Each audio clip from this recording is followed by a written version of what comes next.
Hi everybody, TheHande here from Glasgow. So this is my sweet pad. Not that sweet really. First of all, there's a hole in the ceiling, not in here, but out in the stairwell. I'm in the top floor of my building, and there's a glass roof. And on the week I arrived in Glasgow, we got hit by the worst storm ever in Glasgow.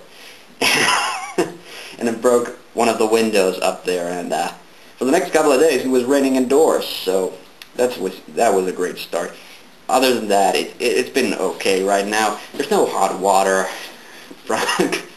which with a hair like this is a bit of a pain, but yeah, I've got assurances from the landlord that he's going to take care of it. So Glasgow's been interesting. Like, it's been very busy with school stuff and or university stuff right now, but the first week was really awesome, and this weekend I'll be putting this up on Monday. So on the weekend I'm going to Oban, a place called Oban in Glasgow, and yeah, I'm gonna go see some old castle. I'm gonna see places where St. Columba, if you know who that is, used to hang around. So that's gonna be interesting.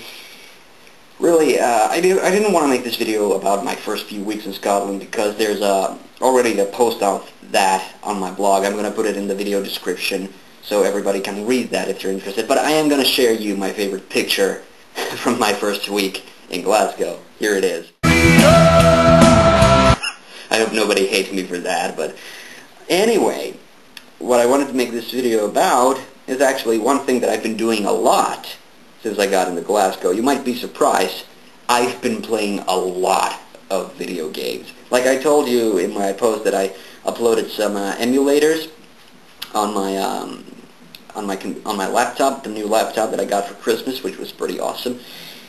Internet connection right now, I don't have it in my room, so I'm gonna have to go to the university library and upload this bitch onto YouTube. But I've been playing a lot of SNES games, and I've been playing a lot of Mega Drive games because I feel like Mega Drive is a system that I kind of ignored a lot, even though it has a lot of great games. And so I've been playing a bunch of different stuff. Michael Jackson's Moonwalker for one thing, all 3 Streets of Rage games out there. And what I'm really hoping to do now, or rather I'm going to share with you something that I have on the computer. When I review games on my blog, really that's something that I do on my blog now. I don't really do game review videos on YouTube because it becomes a competition on who can make the most interesting, most intelligible, most, who makes the most professional reviews. And I've got 2 good friends on YouTube, Aqualung and Gexup, who do amazing review videos. And I can't really compete with that, so that's one of the reasons I stopped making review videos to begin with. I do them occasionally, but I don't really have good technology or software to get me good video footage which would actually make the review videos interesting to watch. So maybe I'll do a Let's Play every once in a while. That's about it. But I do review games, and I review them principally on my blog. But not only do I review games, I also I archive all of my reviews. So every single game that I review, I make because I do my reviews mathematically. So basically, how I review games on my blog, and if you've checked out my blog, you already know this. It's a 6 to 7 point system where I count up a percentage, from 0 to 100%, and give a grade based on that. And the reason I do this, the reason I review the individual aspects of the game, is because this way I get the most fair, most objective review, so I don't overemphasize one aspect of the game because I like it so much, which is easy to do if you have a very sort of less than an objective review system. So my review system, 6 to 7 major points, and the 5 points, which I always review games on: gameplay, graphics, animation, music, and sound. And it's important to me that graphics and animation and music and sound are their own categories and not just lumped together, which is something that you would easily do in a more whimsical review, I guess. And the two other points, and this is really important because I've decided that from now that I should always have at least 6 points, if not 7, on every review I make, because I noticed that there were sometimes games that I would review for only those 5 basic areas, and you end up getting a lot of the same scores that way, because I operate on a 5-point system. I give halves, so a game can get 3.5, 4.5 for graphics, but basically it's 1 being the lowest, 5 being the highest sort of system. And with that kind of a system, you get very easily the same kind of grades over and over again, and I hate that. I like having variety in my game grades, so I decided that, okay, one of 2 values. One which usually games get is a replay value grade. Not always. One major exception to this are adventure games. Point-and-click adventure games, true 3D adventure games, the ones where you go around solving puzzles with dialogue, with games that don't really have action sequences to speak of. Those kinds of games are really hard to give replay value scores to, because unless they have like alternate endings and things like that, there's not a good ground for making a comparison for that. Whereas for an action game, whether it's a platformer, an FPS, or whatever, you can very easily deduce a replay value score from like how many times do you, or how readily will you go back to that game? Does the game reward you with something, or, is it just fun to play?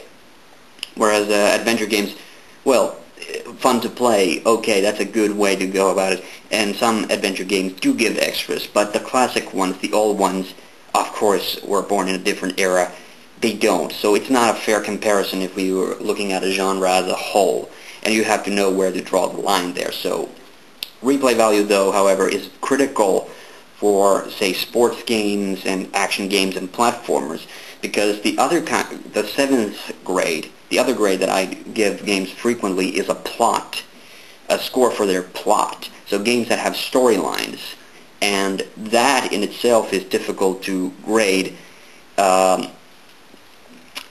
unless it's been done really well. But if it's something very simplistic, like in most platformers, don't really have very good storylines, then it's not going to be fair comparing that to something like, say, Gabriel Knight 3, or even, hell, Curse of Monkey Island. So it just becomes so you have to kind of be consistent about what areas are games graded on, and what's important for that is what genre of game is it. Is it a platformer? Is it a party game? Is it an adventure game?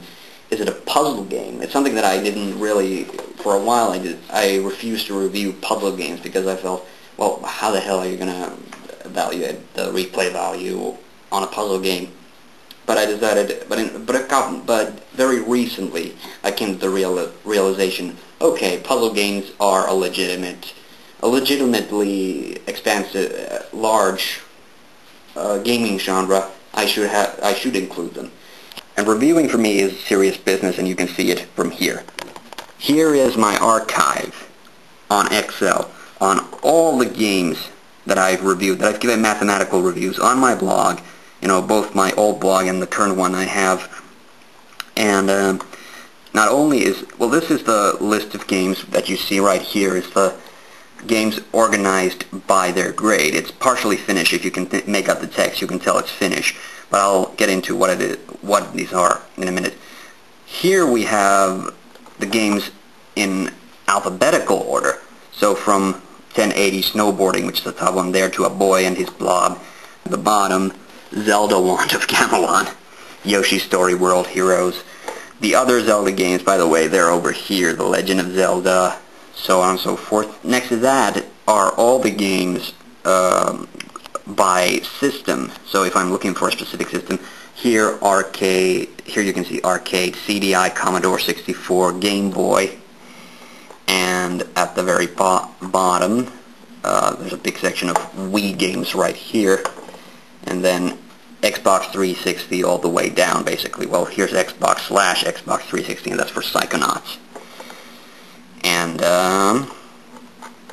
last one are the games divided by genre, from beat 'em up to, well, this is kind of funny that, like I said, this is in Finnish, so sports games is actually at the bottom because of how the word sport is spelled in Finnish. But yeah, this is all the games I've reviewed, and in all, that is 188 games with a sort of a numeric numeric grades, and here they are in order. They are gameplay, graphics, animation, music, sound, plot. Well, I put plot here first, and then replay value. And you'll notice that some games, a lot of games don't have a plot score, a lot of games do have a replay value score, but some don't have a plot score.